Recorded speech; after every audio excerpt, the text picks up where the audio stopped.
My name is Hilda. I'm 60 years old. And what I'm about to tell you today will forever change the way you see your own family. Just 3 days ago, my own son Damien and my daughter-in-law Melissa pushed my husband Henry and me off a 90-foot cliff. As I lay there broken and bleeding, I heard my husband's desperate whisper, "Hilda, don't move. Play dead." But that wasn't the worst of it. The worst was when Henry revealed the most terrible truth a mother could ever hear. A secret our children had kept for 25 years. For 4 decades, Henry and I built what we thought was the perfect family. We woke up every morning in our little suburban home where the smell of fresh coffee mingled with the sound of birds singing. I worked as a teacher at the local elementary school, and every afternoon I came home with stories of my young students. Henry had his carpentry shop where he created the most beautiful furniture you've ever seen. His hands, rough yet delicate, could transform a simple piece of wood into a work of art. We had 2 sons, Richard, our firstborn, and Damien, 5 years younger. Richard was the soul of the house, always laughing, always helping his father in the shop, always shielding me from any worries. Damien was different, more reserved, but I loved him with the same intensity. As a mother, you never play favorites, or at least that's what I thought. On Sundays after church, the whole family would gather around our oak table, which Henry had carved with his own hands. Richard would tell us his plans to study engineering, while Damien would remain silent, just picking at the food on his plate. Life was simple but beautiful. In the evenings, Henry and I would walk the trail around our small town, talking about our dreams, how we'd watch our grandchildren grow, and how we'd grow old together in that very house. I never imagined those walks were training for the one that almost killed me. On weekends, I'd host family gatherings where my sisters, Harriet and Irene, would come with their husbands and children. The house would fill with laughter, kids running everywhere, women sharing recipes in the kitchen while the men fixed something in the yard. Henry was my perfect partner. After 40 years of marriage, he still brought me wildflowers he'd pick on the way to work. He helped me grade my students' tests, and I would hold pieces of wood for him while he cut them in his workshop. We were a team, an unbreakable unit, or so I thought. At night, we'd sit on the porch to watch the stars, planning our future. We talked about traveling when we retired, seeing the ocean for the first time, building a smaller house once our kids started their own families. But perfect happiness, as I would discover years later, often hides the deepest tragedies. When Richard turned 20, something changed in our family. He began to argue with Damien about things I didn't understand. I'd hear them whispering in the hallway, and they'd fall silent when I appeared. Henry told me it was just brotherly stuff and that it would pass. I wanted to believe him because I needed to believe my family was still perfect. One night in October, exactly 25 years ago, Richard didn't come home for dinner. We waited until 11, then 12, then 1 o'clock in the morning. Damien was in his room supposedly studying, but I noticed something strange in his eyes whenever I asked about his brother. Henry went out to search for him with our neighbors. They checked every corner of town, every trail, every place Richard used to go. At dawn, they found his body at the bottom of the river gorge. The police said it was an accident, that he had probably stumbled in the dark. I never questioned that version because I couldn't imagine that the truth was much more horrible. Richard's funeral was the darkest day of my life. I wore my only black dress, the same one I'd worn at my mother's funeral. Damien was strangely calm for someone who had just lost his older brother. While I cried until I had no tears left, he remained silent with an expression that now, after what I know, sends shivers down my spine. Henry never left my side all day, holding me up when my legs gave out, whispering words of comfort that I now know tasted bitter in his mouth. After Richard's death, Damien changed completely. He became more attentive, more loving, as if he were trying to make up for something. He helped me with chores, accompanied his father to the workshop, and brought me things when he saw I was sad. I thought it was his way of dealing with grief, of filling the void Richard had left behind. How naive I was. What he was really doing was building a perfect mask to hide the monster inside. The years passed, and the wound never fully healed, but we learned to live with it. Damien married Melissa, a sweet girl from the next town over, and they seemed happy. They had 2 beautiful children, and I finally felt like life was giving us a second chance at happiness. Melissa called me mom and helped me with the housework when they visited. Damien had inherited his father's talent for carpentry and had his own business. Everything seemed perfect again. But now, lying at the bottom of this gorge with my ribs broken and the metallic taste of blood in my mouth, I understand that all that happiness was a carefully constructed lie. The first signs that something was wrong began 6 months ago when Henry and I decided to update our will. We had saved our entire lives. And between the house, the land I inherited from my parents, and our bank savings, we had nearly $200,000 to leave our children and grandchildren. It was Damien who suggested we visit the lawyer. Mom, Dad, you're both 60 years old now. It's important to have everything in order, he told us with that smile that now seems sinister. Melissa would nod beside him, stroking my hand with those fingers that would later push me to my death. We love you so much, and we want to make sure you're protected, she added in her sweet voice. How foolish I was to interpret those words as genuine love. The lawyer, an older man named Albert, whom we had known for years, explained the options. We could put everything in a trust, divide the inheritance among Damien's children, or simply make a traditional will. Damien insisted on naming him and Melissa as our sole heirs, arguing that they would handle the equitable distribution to the grandchildren. Besides, he said, you're going to need us when you're older. It's better for us to have access to the resources to take care of you properly. Something in his tone made me uncomfortable, but Henry seemed convinced. My husband, who had always been more trusting than me, accepted the proposal without much resistance. I had my doubts, especially since I remembered how Richard had always talked about helping us financially when we got older. My oldest son had plans, dreams of taking care of us when the time came, but Richard was gone, and Damien was our only surviving child. We signed the papers on a Tuesday afternoon. I remember Melissa was wearing a pretty green dress and gave me a big hug after the ceremony. Now we're officially a united family forever, she whispered in my ear. Her words gave me a chill then, though I didn't understand why. Damien shook his father's hand with a smile that didn't reach his eyes. That night, as I made dinner, I couldn't shake the feeling that I had made a terrible mistake. The following weeks were strange. Damien and Melissa started visiting us more often, but their visits had a different feel. They no longer came just to spend time with family. They always had suggestions about how we should improve the house, what investments we should make, or what life insurance policies we should get. Mom, you should think about selling this big house and moving somewhere smaller, Melissa said while examining our furniture with calculating eyes. We could help you find a comfortable apartment in town. But I loved our house. Every corner held a memory. Every room told a story of our 40 years of marriage. The kitchen where I had prepared thousands of meals for my family. The workshop where Henry created his masterpieces. The yard where our children and grandchildren had played. I couldn't imagine my life anywhere else. When I told them this, I saw a flicker of irritation in Damien's eyes that chilled me to the bone. Mom, you're being irrational, he said in a tone he had never used with me before. This house is too big for 2 people your age. If you fall down the stairs or something happens, we won't be able to help you in time. Melissa nodded vigorously, adding, besides, the upkeep must cost a fortune.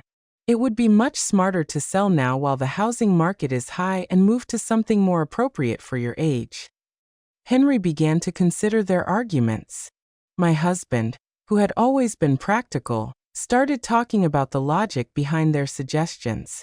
But I couldn't shake the feeling that there was something more behind all this pressure. One night, after another of these tense conversations, I asked Henry if he didn't think it was strange that Damien was suddenly so interested in our financial affairs. Hilda, he just cares about us, he replied while brushing his teeth. Maybe we should consider his suggestions. We're not as young as we used to be. But I saw something in my husband's eyes, a shadow of doubt he didn't want to acknowledge. Now I know that Henry already had his suspicions, that he had started to connect the dots that I didn't even know existed. Things escalated when Damien suggested we give him power of attorney over our finances. It's just for precaution, he explained while Melissa prepared tea in our kitchen as if she owned the place. If one of you gets sick or has a health issue, we can manage your affairs without legal complications.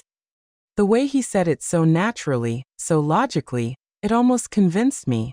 But there was something about his insistence that made me nervous. I couldn't sleep that night. I stayed awake staring at the ceiling, listening to Henry's breathing beside me, trying to understand why I felt so uneasy. The next day, I decided to call my sister Harriet for advice. Harriet had always been sharper than me, more suspicious of people's intentions. When I told her about Damien's pressure, she was silent for a long moment. "Hilda," she finally said, "doesn't it seem strange to you that Damien is so anxious to control your money? I mean, he has his own business. He's doing well financially. Why would he need so much control over your finances?" Her words hit me like a slap. She was right. Damien had never seemed to have financial problems, had never borrowed money, had never shown any signs of needing our financial help. That afternoon, when Damien came for another of his talks about our future, I decided to confront him directly. "Son," I said as we sat in the living room, "why is it so important for you to have control over our financial affairs? Your father and I are still in our right minds." His reaction was immediate and telling. His face hardened, and for a moment I saw something in his eyes that reminded me of someone else, something cold, calculating, and dangerous. "Mom, it's not about control," he responded in a tense voice. "It's about love, care, and family responsibility." But the way he said family responsibility sounded more like a threat than an expression of affection. Melissa, who had been silent until then, intervened with her sweet but firm voice. "Hilda, we just want what's best for you. It's painful to see you worry about things we could easily handle." That night after they left, Henry and I had our first serious argument in years. He thought I was being paranoid, that I was looking for problems where there were none. I insisted something wasn't right, that our son's behavior had changed too much. "Henry," I said as we washed the dishes, "do you remember what Damien was like before Richard died? He was different, more distant, more. I don't know how to explain it, but there was something about him that scared me." My husband stopped washing the plate in his hands and looked at me intently. In his eyes, I saw something I hadn't seen before, recognition. "Hilda," he said in a very low voice, "there are things about Richard's death that I never told you." My heart began to pound so hard I thought it would beat out of my chest. Henry's words hit me like a lightning bolt. "What about Richard's death?" I asked with a trembling voice. My husband sat heavily in one of the kitchen chairs, the same table where we had shared thousands of family meals, where Richard used to do his homework, and where Damien had always remained silent. Henry ran his hands over his face, as if he were trying to erase the memories that had tormented him for 25 years. "The night Richard died," he began in a broken voice, "Damien wasn't in his room studying like he told us. I saw him leave the house around 8 o'clock. I followed him because something about his attitude worried me. He'd been very strange those days, more aggressive, more resentful."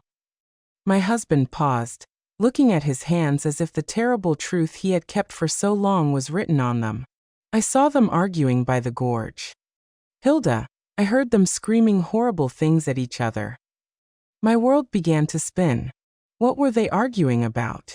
I whispered, even though part of me no longer wanted to know the answer. Henry looked up, and I saw tears in his eyes. Tears he hadn't even shed at our oldest son's funeral. About the inheritance. "Hilda," Damien was furious because Richard was the oldest, because according to family traditions, he would inherit most of our assets. But there was something more, something about money that Richard had found. "What money?" I asked, feeling the ground vanish beneath my feet. Henry sighed deeply before continuing. 3 days before he died, Richard came to talk to me in the workshop. He had discovered that Damien had been stealing money from the family savings account. Small amounts at first, but then larger sums. Richard had proof. He'd been investigating for months. My mind refused to process what I was hearing. My youngest son, the one who had been so attentive after Richard's death, the one who helped and cared for us, had been stealing from us since before his brother died. Why didn't you ever tell me? I accused Henry, feeling the betrayal multiply twofold. Because when I got to the gorge that night, it was already too late, he replied in a choked voice. I saw Damien standing next to Richard's body. Our youngest son was trembling, crying, and repeating over and over, "It was an accident. It was an accident." He looked at me with those desperate eyes and begged me to help him. "Dad," he said, "Richard tripped when he was trying to hit me. I just defended myself and he lost his balance." Tears ran down my cheeks uncontrollably.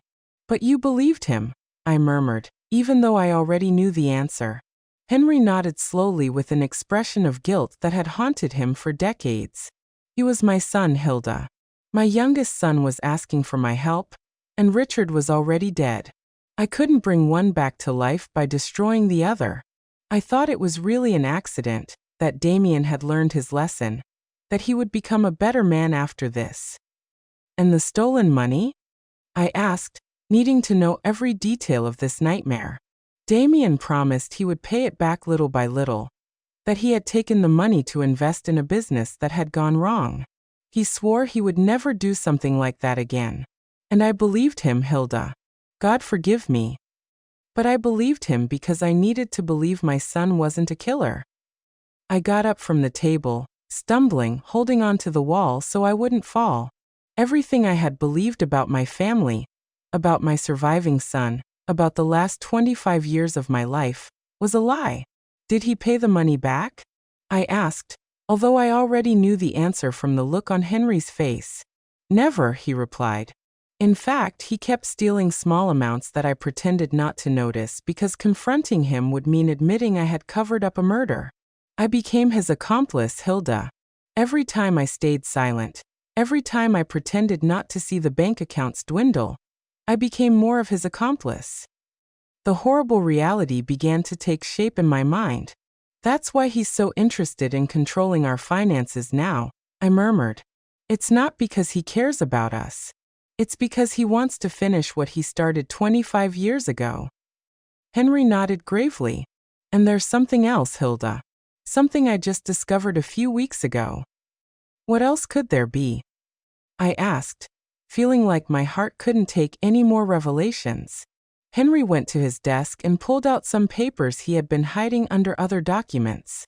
"I've been discreetly investigating Damien's finances.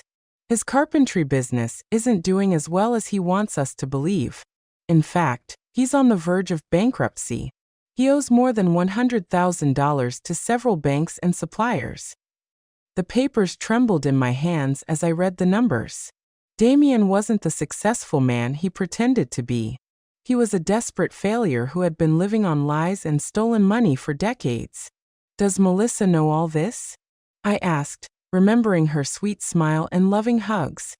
"I'm sure she does," Henry replied. "I've noticed how she directs the conversations when they talk about our money, how she asks specific questions about our savings, the value of the house, our life insurance policies. They aren't innocent questions, Hilda. They are questions from someone calculating exactly how much our death is worth."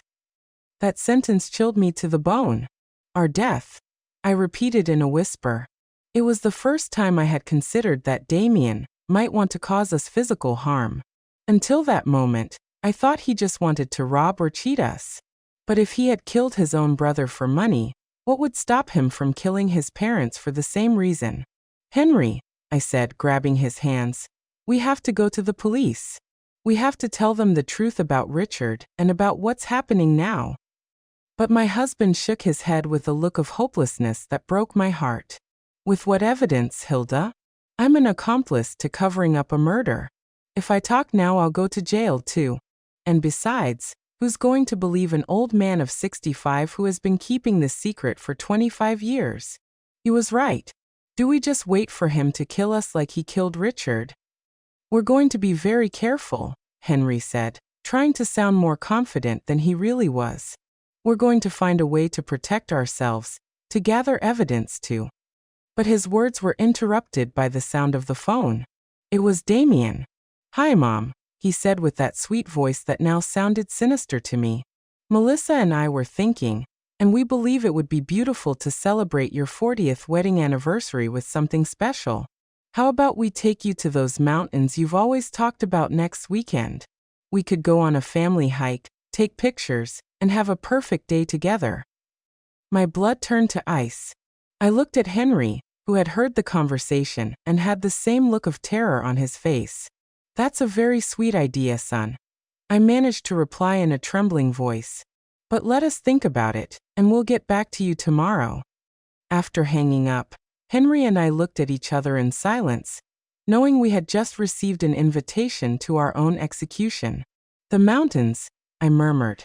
"He's going to take us to the mountains to kill us and make it look like an accident."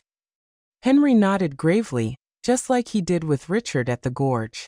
That night, we didn't sleep a minute, holding each other in our bed, planning how we could save ourselves from our own son.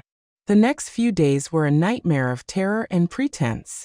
Henry and I had to act as if nothing had happened when Damien and Melissa came to visit, smiling when they talked about the mountain trip, nodding when they excitedly told us they were going to spend time with family. But inside, every fiber of my being screamed with fear. I knew I was looking into the eyes of my oldest son's murderers, and that now they were planning to do the same to me and my husband. Melissa arrived on Wednesday afternoon with a shopping bag, and that radiant smile that now seemed like the grimace of a demon. "Hilda dear," she said, hugging me with those arms that would soon push me to my death. "I bought some supplies for our mountain adventure. Cookies, water, fruit, everything we'll need for the picnic." She showed me the contents of the bag as if she were an excited child, but I could only think about how each of those items could be used to cover up our murder. "I also brought my new camera," she added, pulling out an expensive digital camera. "I want to capture every moment of this special day. They're going to be photos we'll treasure forever." Forever. The irony of her words made me sick. The only photo she would take would be of our broken bodies at the bottom of some cliff, if anyone ever found us. Damien appeared behind her carrying a new-looking hiking backpack. "Dad," he said to Henry with feigned enthusiasm, "I bought all the necessary equipment for a safe hike. Ropes, harnesses, lanterns, a first aid kit." Every word that came out of his mouth sounded like a cruel mockery. Safety equipment to plan our murders. The perversity of the situation made me dizzy. "Isn't it a bit dangerous for people our age?" I asked, trying to sound casual while looking for any excuse to cancel the trip. Melissa stroked my cheek with that false tenderness that churned my stomach. "That's why we chose a very easy and safe trail," she assured me. "It's a hike even kids can do. Plus, Damien and I will be there to take care of you the whole time." Yes, they would be there to take care of us until the exact moment they decided to push us off a cliff. That night, when they finally left, Henry and I sat in our living room, trembling, not just from the cold, but from the absolute terror we had been holding back for hours. "We can't go," I said, grabbing his hands. "We just can't. We'll make up some excuse." "If we don't go," Henry replied in a grave voice, "they'll find another way to kill us. Maybe something that looks even more accidental, like a house fire or a robbery gone wrong. At least in the mountains, we know what they're going to try to do." His words had a terrible logic, but they didn't comfort me at all. "So, what do you suggest?" I asked, desperate to find some solution that would save our lives. Henry was thoughtful for a few minutes before answering. "We're going to go, but we're going to be prepared. I'm going to hide my cell phone and set it to record everything that happens. If we manage to survive, we'll have evidence. And if we don't," his voice broke, "at least someone will know the truth." On Friday night, we could barely touch our dinner. We knew it might be our last meal together in our house, in that kitchen where we had shared so many happy moments when we were a real family. Henry reviewed his will one more time, making sure that if something happened to us, At least Damien wouldn't get everything without there being some record of our suspicions. I wrote a letter, he confessed, pulling a sealed envelope from his desk. It's addressed to your sister Harriet. In it, I explain everything we know about Richard's death and what we believe Damien plans to do to us. I hid it in the place where we keep our important documents. If we don't return from this trip, at least she'll know where to look for the truth. That night, we went to bed holding each other, whispering words of love that could be our last. If something happens to me, Henry said, I want you to know that these 40 years with you have been the best of my life. Despite everything, despite the mistakes and the secrets, I love you more than my own life. I cried in silence, memorizing the rhythm of his breathing, the warmth of his body, the smell of his skin. Saturday dawned with a clear sky that seemed to mock our situation. Damien arrived early, whistling a cheerful tune that chilled my blood. Morning, lovebirds, he called from the front door. Ready for your big adventure? Melissa appeared behind him, radiant as a bride on her wedding day, except this was a wedding with death. During breakfast, which we could barely eat, Damien explained the route we would take in detail. It's a beautiful trail, he said, spreading a map on the table. It leads to a lookout where you can see the whole valley. They say the views are spectacular. His eyes shone with an enthusiasm that seemed demonic. Of course, the views would be spectacular. They would be the last we would see in our lives. The trail has some steep parts, Melissa added as if giving us useful tourist information, but nothing that experienced hikers like you can't handle. Her comment about our supposed hiking abilities sounded like a cruel joke. We were two 60-year-olds who barely walk through the park once in a while. As we loaded the car, I saw Damien meticulously checking his backpack, making sure he had everything he needed for his plan. I saw ropes, a small shovel, and something that looked like a flare gun. What's that for? I asked, pointing to the gun. For safety, he replied without missing a beat. If we get lost or something goes wrong, we can send a distress signal. Of course, they would send a distress signal after pushing us off a cliff so our bodies could be found, and it would be confirmed that it was a tragic accident during a family hike. Everything was calculated. Every detail had been planned to make our murders look perfectly natural. The car ride to the mountains lasted 2 hours that felt like an eternity. Melissa put on cheerful music and sang along with the songs as if we were really going on a fun family outing.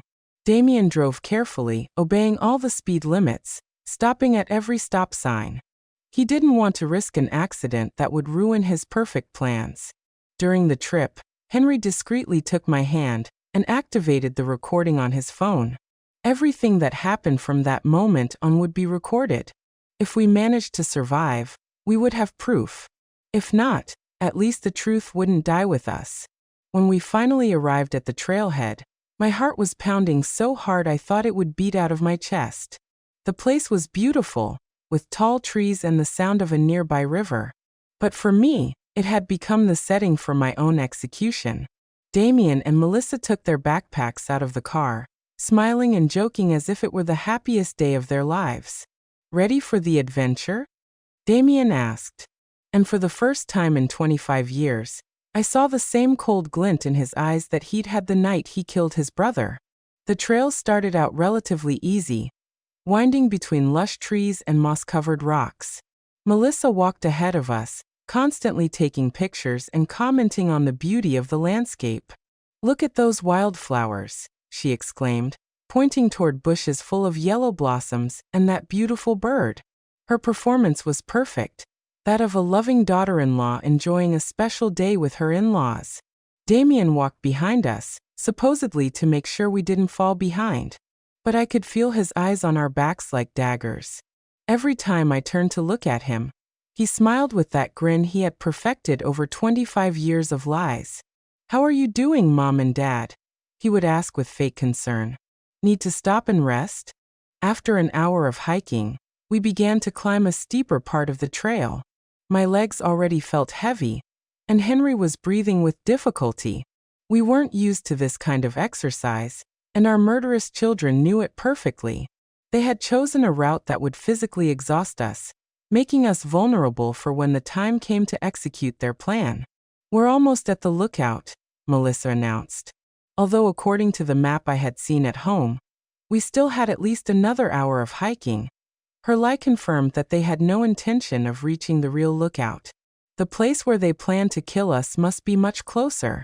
During the hike, I tried to memorize every detail of the trail, every tree, every rock that could serve as a reference if I managed to survive and needed to explain to the police exactly where everything had happened.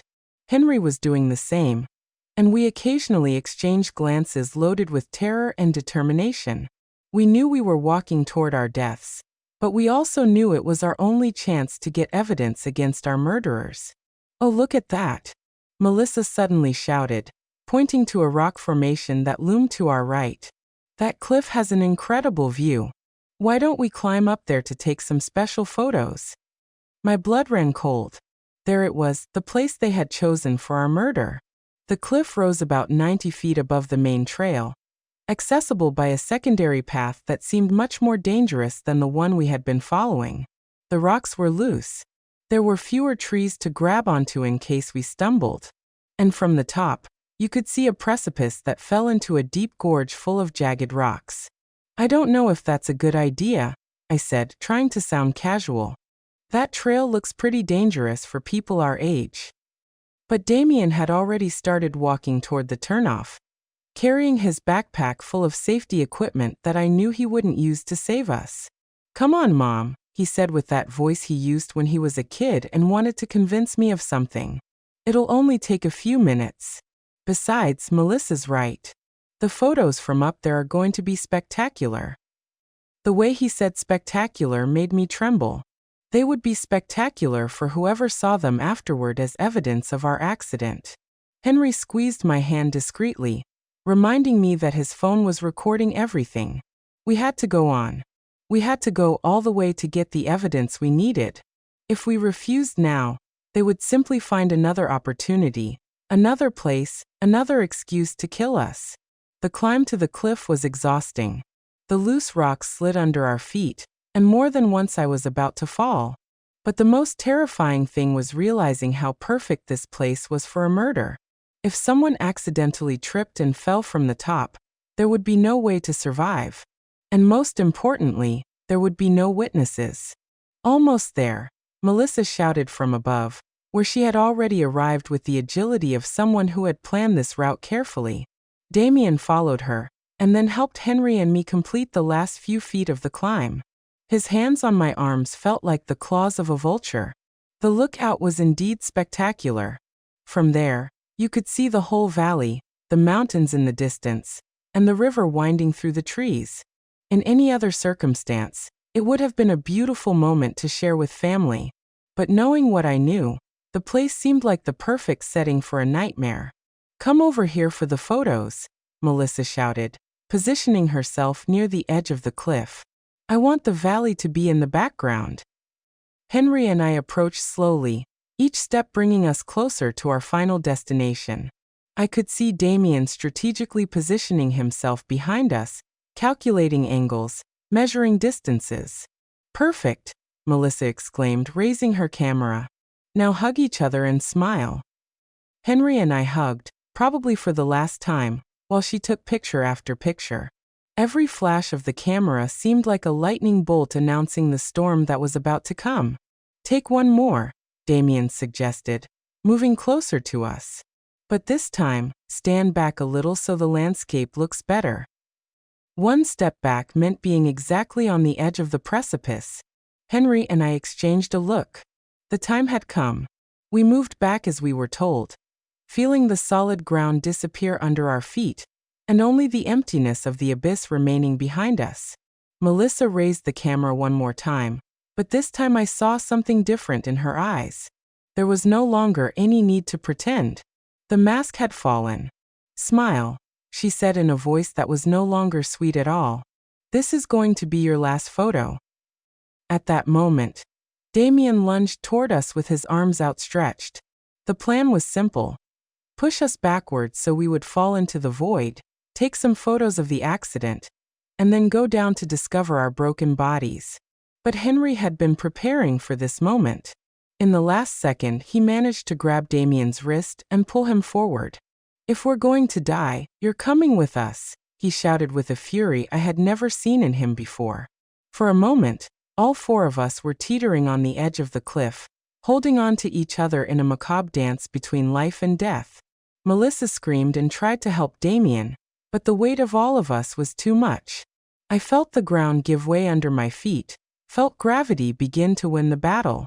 And then the four of us fell together, locked in a deadly embrace, screaming as the air whistled around us, and the rocky ground approached at breakneck speed. In those seconds that lasted an eternity, I thought of Richard, of how he must have felt when Damien pushed him into the gorge 25 years ago. The impact was brutal. I heard the horrible sound of bones cracking, the sound of my own body shattering against the rocks. The pain was indescribable. But even more terrible was the taste of blood in my mouth, and the certainty that this time Damien had won. This time there would be no witnesses to tell the truth. But then I heard Henry's voice, weak but clear. "Hilda, don't move. Play dead." And I realized something incredible. I was still alive. The pain was so intense I thought I would go crazy. Every fiber of my body screamed in agony. I felt blood running down my face, and something wet and sticky soaking my clothes. But Henry's voice echoed in my ears like a divine command. "Play dead." With a willpower I didn't know I possessed, I remained completely still, controlling even my breathing so it would be imperceptible. A few feet away, I could hear the moans of pain from Damien and Melissa.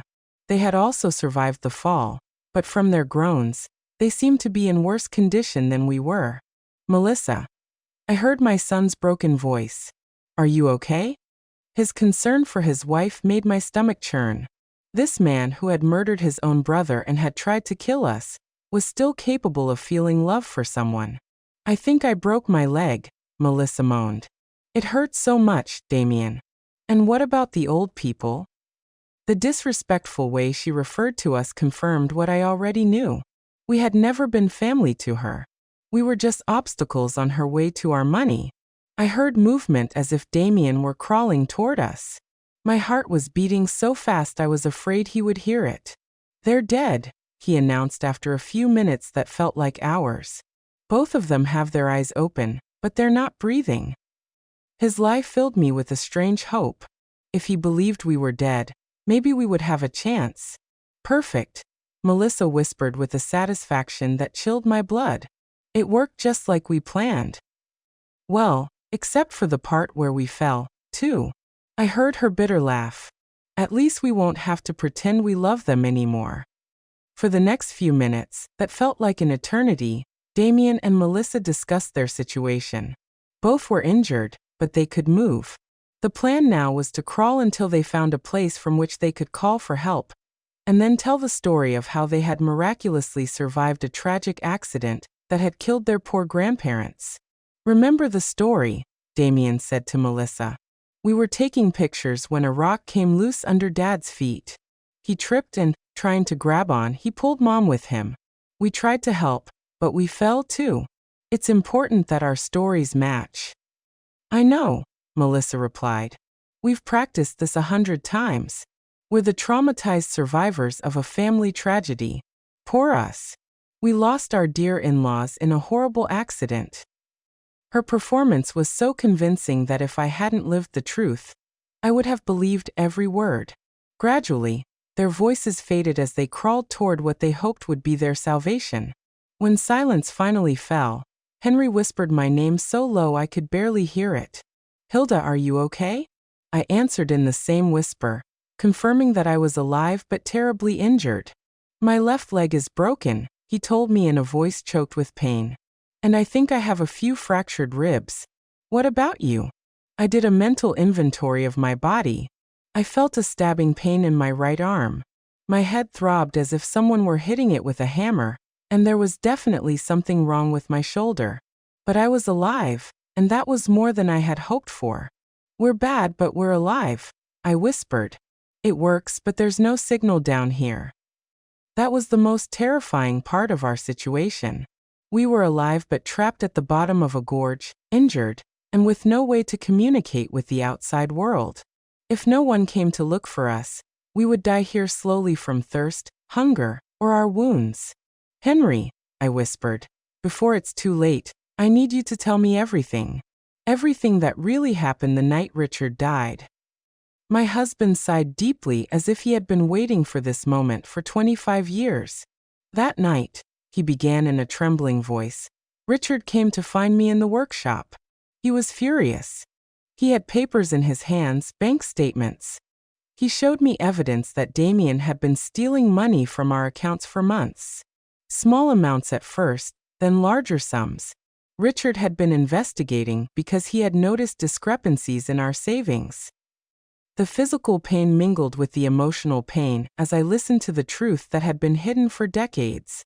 Richard wanted to confront Damien that same night, Henry continued. I tried to calm him down, to convince him to wait until the next day, but he was determined. He said he couldn't sleep knowing his younger brother was stealing from us. And you followed him? I asked, even though I already knew the answer. I followed him because I was afraid of what might happen. I knew Richard's temper when he got angry, and I also knew, well, I had noticed something strange about Damien lately, a coldness that sent shivers down my spine. When I got to the gorge, Henry continued, I found them screaming at each other. Richard had the papers in his hand, waving them in Damien's face. You're a thief, he was yelling. You're stealing from our own parents. Damien denied everything. He said Richard was crazy, that he was making things up. My heart raced as I imagined the scene. My two sons facing off in the dark, one accusing the other of betrayal. What happened next? Henry paused for a long time before continuing. Richard told him that if he didn't return the money and confess everything to us, he would tell us the truth himself. Damien went berserk. He yelled that Richard had always been the favorite, that he had always had everything easy, that it was time for things to change. And then Henry's voice broke. Damien pushed Richard. It wasn't an accident. He pushed him with all his strength deliberately. I saw Richard trying to keep his balance. Saw his arms flailing desperately, looking for something to grab onto. But it was too late. Tears streamed down my cheeks, mixing with the blood from my wounds. Why did you never tell me the truth? Henry sighed deeply. Because when I got to where Damien was, he was crying, trembling, telling me over and over that it had been an accident, that he hadn't meant to do it. He begged me not to tell you anything, that he couldn't lose you too. But you knew it was a lie, I murmured from the bottom of my heart. Yes, but he was my son, Hilda, my only surviving son. How could I turn him over to the police? How could I destroy what was left of our family? His justification hurt as much as my physical injuries. And the stolen money, I continued. Damien promised me he would return it little by little. He swore it had been a bad decision, that he had been desperate, that it would never happen again. But he never returned a single penny. In fact, he kept stealing, and I kept quiet because every day that passed made me more of an accomplice to his crime. Just then, we heard voices in the distance. Damien and Melissa had managed to find help. Soon, rescue teams would be here, and our murderous children would play the role of their lives, the traumatized survivors of a family tragedy. The voices got closer and closer, accompanied by the sound of helicopters flying over the area. The rescue team had arrived, and with them came the most crucial moment of our lives. Henry and I had to make a decision in a matter of minutes. Should we continue to pretend to be dead until we found the perfect opportunity to reveal the truth, or risk being rescued along with our murderers? Hilda, Henry whispered urgently. The phone recorded everything that happened up there. We have Melissa's confession about the plan. We have Damien admitting that we are obstacles. We have everything. But if they find us alive now, they can destroy the evidence before we manage to hand it over to the authorities. He was right. If Damien and Melissa realized that we had survived and heard their confessions, they would find a way to silence us forever. This time it wouldn't be an accident. It would be something much more direct and definitive. We had to wait for the perfect moment. They're down here, Damien's voice shouted from above. My parents, please hurry. His performance was perfect, his voice broken with pain and despair. If I hadn't known the truth, I would have believed he was a son devastated by the loss of his parents. Sir, stay calm, an authoritative voice replied, which must have belonged to the head of the rescue team. We're going to come down to evaluate you. You and your wife can move. I heard the sound of ropes and equipment being prepared for the descent. Melissa had perfected her role as the grieving widow. I can't believe this happened, she sobbed. We were taking pictures so happy. It all happened so fast. A rock came loose and they fell. Fell. Every word was a stab in my heart because I knew she would repeat those same words to the police, to the media, to anyone who wanted to hear her version of events. The rescuers began to descend. I could hear their voices getting closer. The sound of their boots against the rock, the clinking of their equipment. Henry discreetly squeezed my hand, reminding me that we had to keep up the act no matter what happened. They're here, one of the rescuers shouted upon finding us. We have 2 people at the bottom of the gorge. He approached us and began to examine us. I kept my eyes closed and my breathing so shallow it was almost imperceptible. I felt his hands looking for a pulse on my neck, his ear close to my mouth, trying to detect breathing. This one still has a faint pulse, he announced, referring to Henry. The woman? I'm not sure. I need the medical team down here immediately. My heart raced. The plan was working. They would believe that Henry was on the verge of death, but still alive, while I would be close enough to death to not be an immediate threat. For the next few minutes, which felt like hours, the paramedics worked on us. I felt them put an oxygen mask on me, check my wounds, and secure me to a stretcher. The whole time, I had to fight against every instinct in my body that screamed at me to open my eyes, to ask for help, to stop pretending. The man is stable but critical, I heard one of the paramedics report over the radio. The woman is in very serious condition. Pulse is almost imperceptible. We need to transport them to the hospital immediately. Perfect. They would take us to the hospital where we would have the opportunity to talk to the authorities without Damien and Melissa being able to silence us. During the ascent on the stretchers, I could hear Melissa's faint sobs and the words of comfort that the rescuers offered her and Damien. "You were so brave to survive this," someone said to her. "It's a miracle that you're relatively okay." If only they knew that the real miracle was that Henry and I were alive to tell the truth. In the medical helicopter, as we flew toward the hospital, I could feel Henry's presence on the stretcher next to mine. The paramedics were focused on keeping him stable, and from their conversations, I understood that he was in critical condition. His injuries were more serious than mine, and for a terrible moment, I feared he might die before we had the chance to reveal the truth. "Ma'am," I heard one of the paramedics say to me, "if you can hear me, hold on. We'll be at the hospital in a few minutes." His voice was gentle, full of a genuine compassion that contrasted dramatically with the falsehood I had been hearing from my own family. When we arrived at the hospital, the chaos was immediate. Doctors and nurses ran from one side to the other, shouting medical orders I didn't understand. I was taken directly to an emergency room where they began to work on my injuries. I had to keep pretending to be unconscious, but I also had to find a way to communicate with someone I could trust. "Doctor," I heard a nurse say, "her vital signs are strange. Her pulse is stronger than we would expect for someone in her supposed condition." My heart skipped a beat.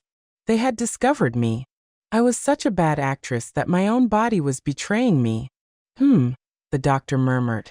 "It happens sometimes in cases of extreme trauma. The body has mysterious ways of clinging to life. Let's keep a close watch. Well, the next few hours will be crucial. We've done everything we can." Melissa made a sound that was supposedly a sob of pain, but to me sounded like a sigh of relief. "Can we see them?" Damien asked. "Just for a few minutes. We need to say goodbye just in case." The doctor agreed, and soon I heard footsteps approaching my bed. It was the most dangerous moment of all. I had to convince my murderous son that I was really dying. I felt Damien's presence next to my bed. His hand touched mine, and it was all I could do not to pull my hand away immediately. "Mom," he whispered, "if you can hear me, I want you to know that I love you. I'm so sorry this happened." His words were poisoned honey, sweet on the surface, but deadly in their essence.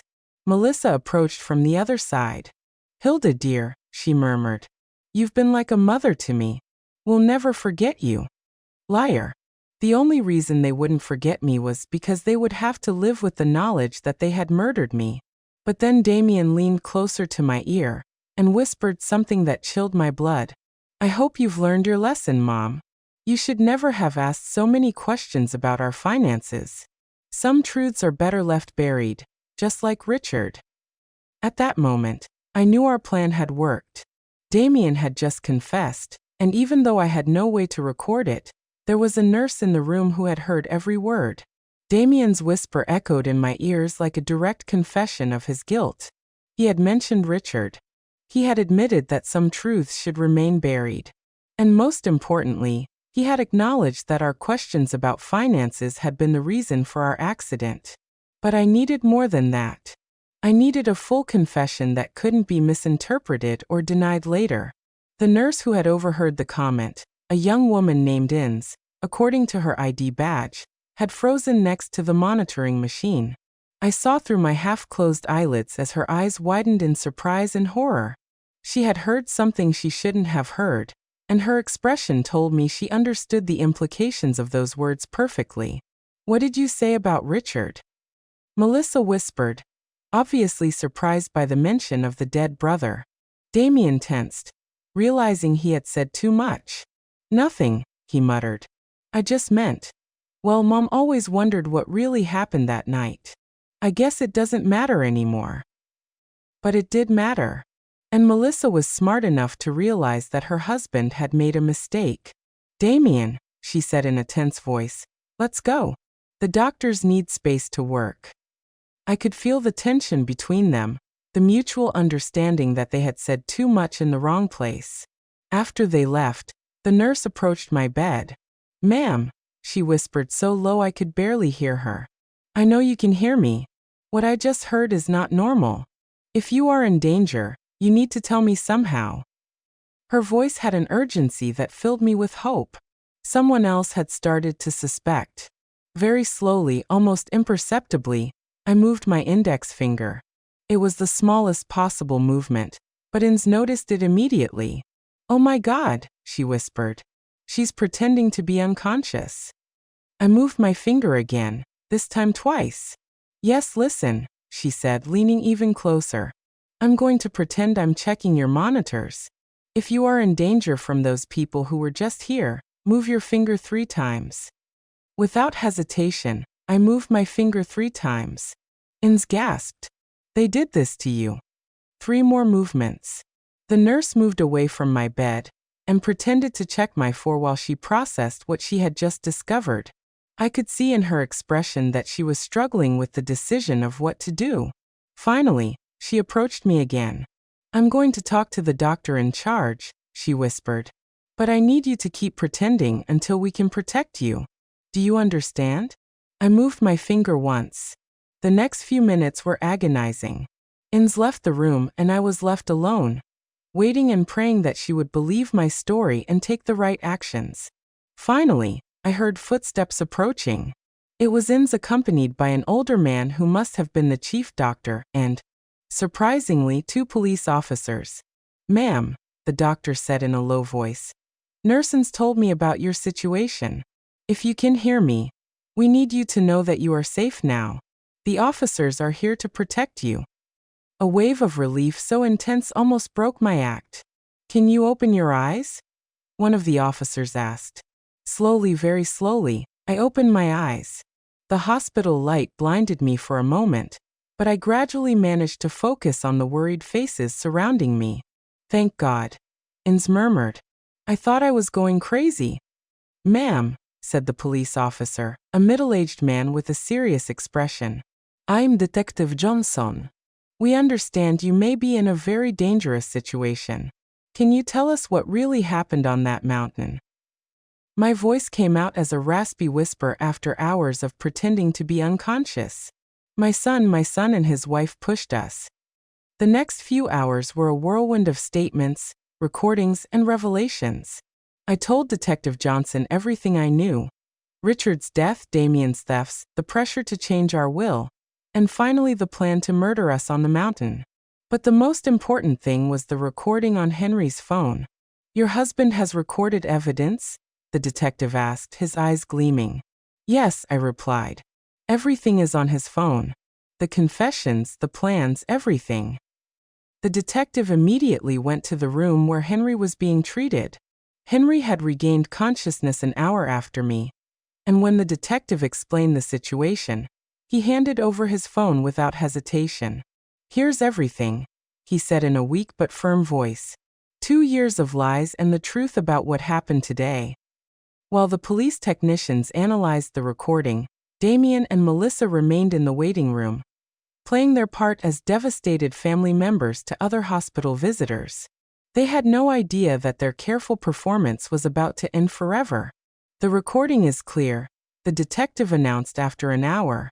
We have explicit confessions about Richard's murder, admissions about stealing money, and direct evidence of premeditated attempted murder against you too. It's more than enough to arrest them. But are you going to arrest them here? I asked, concerned about our safety. If they realize we're alive and talking, the detective nodded, understanding my concern. We already have officers in position. As soon as we have the arrest warrant signed, we'll take them in. In the meantime, you are both under police protection. The irony of the situation was not lost on me.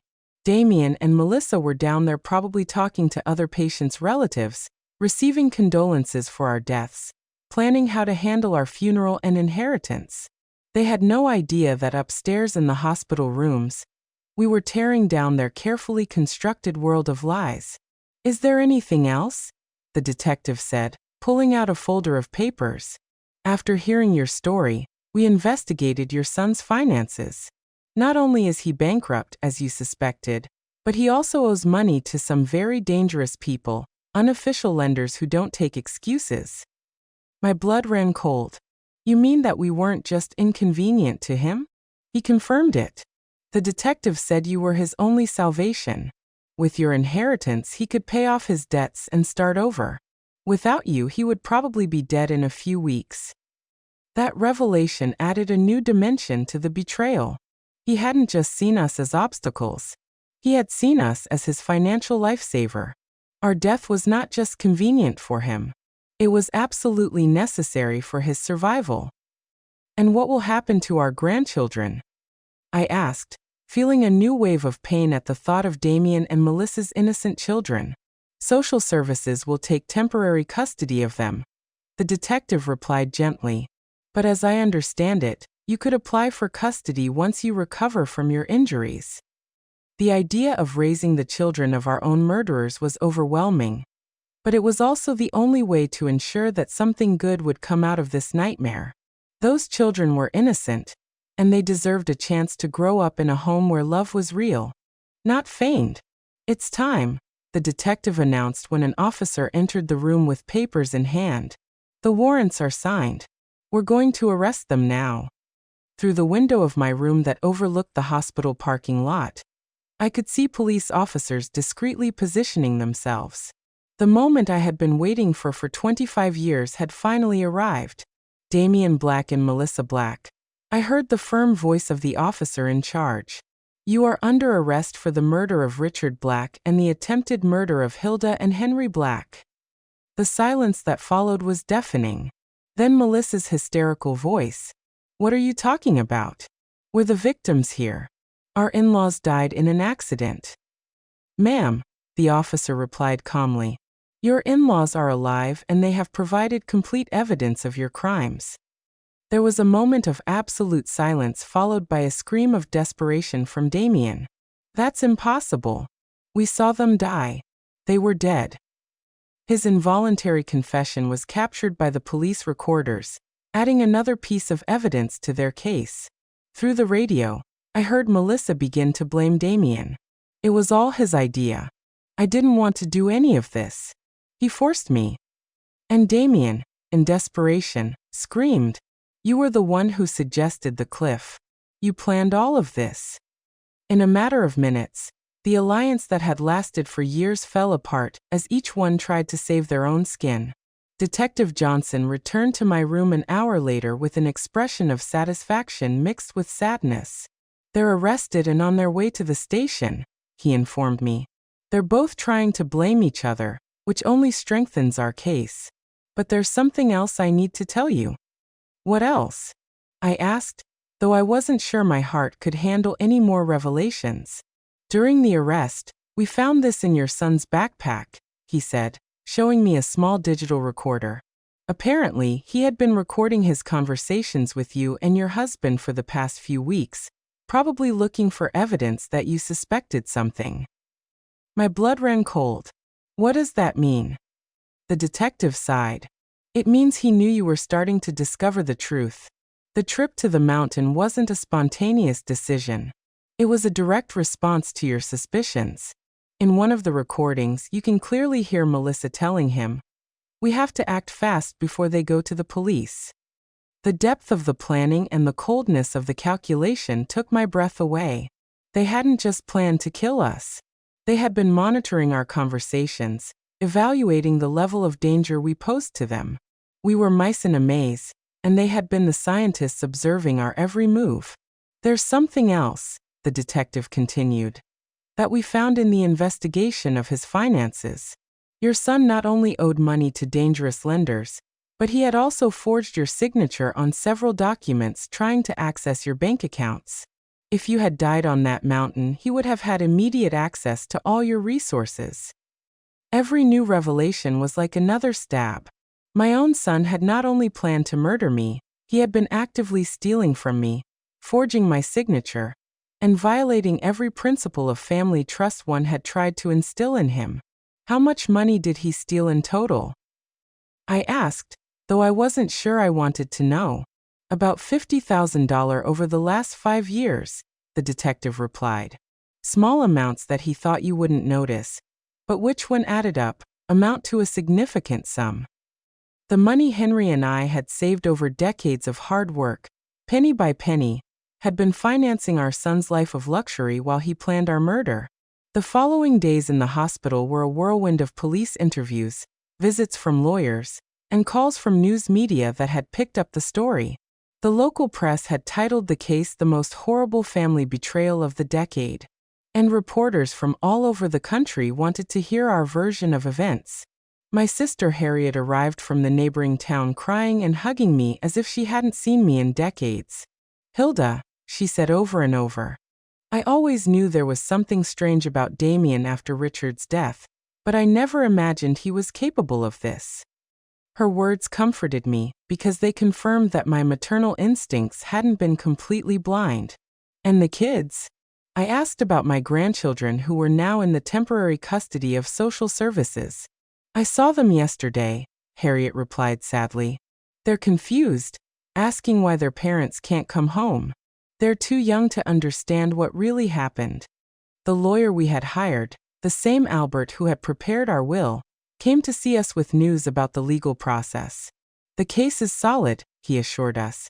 "With the recordings, the confessions during the arrest, and all the financial evidence, it's almost impossible for them to escape significant convictions." But then he added something that chilled me to the bone. "However, they are trying to negotiate a lesser guilty plea by claiming it was a crime of passion, not premeditated." "A crime of passion?" I exclaimed indignantly.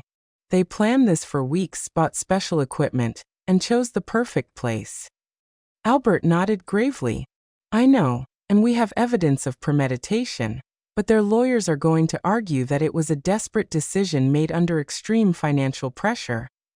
The idea that they could receive reduced sentences for their crimes filled me with fury. They had murdered Richard. They had tried to murder us. They had stolen our money for years. And now they wanted to present themselves as victims of circumstances. "What can we do to ensure they get what they deserve?" I asked. Testify, Albert replied simply. Your testimony, combined with all the evidence, will be crucial for the jury to understand the true nature of these crimes. But I warn you, it's going to be emotionally devastating to face your son in court.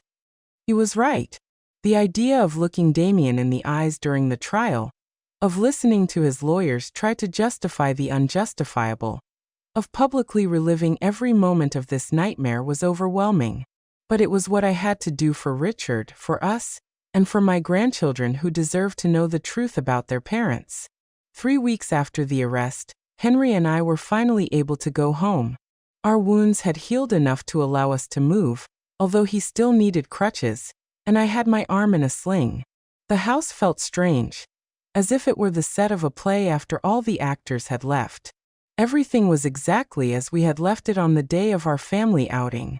The breakfast dishes were still in the sink. The bed was unmade. The flowers Damien had brought me that week were still on the kitchen table, now withered and dead. It was as if time had stopped at the moment our normal lives ended forever. Do you think we'll ever be happy again? I asked Henry that first night back as we lay in our familiar bed. He hugged me with his uninjured arm and sighed deeply. I don't know, Hilda, he said. But we're alive. We have the truth on our side. And for the first time in 25 years, we don't have to live with secrets. The trial began 6 months later. On the day I had to testify, I looked Damien directly in the eyes for the first time since the arrest. I saw no remorse, no pain. I didn't see the son I had raised. I saw a cold and calculating stranger who had disguised himself as my son for decades. When I finished my testimony, after recounting every horrible detail of our experience, I addressed him directly from the witness stand. Damien, I don't know who you are, but you are no longer my son. My son died the night you killed Richard, and what has been living in his place for 25 years is a monster that I unwittingly helped raise. The jury deliberated for 3 days before finding Damien guilty of first-degree murder for Richard's death and first-degree attempted murder for what he did to us. Melissa received the same conviction as an accomplice. Both were sentenced to life in prison without the possibility of parole. Now, 1 year later, Henry and I have begun the process of formally adopting our grandchildren. They are beautiful and innocent children who deserve a chance to grow up knowing what true love is, not the manipulative and toxic love they received from their biological parents.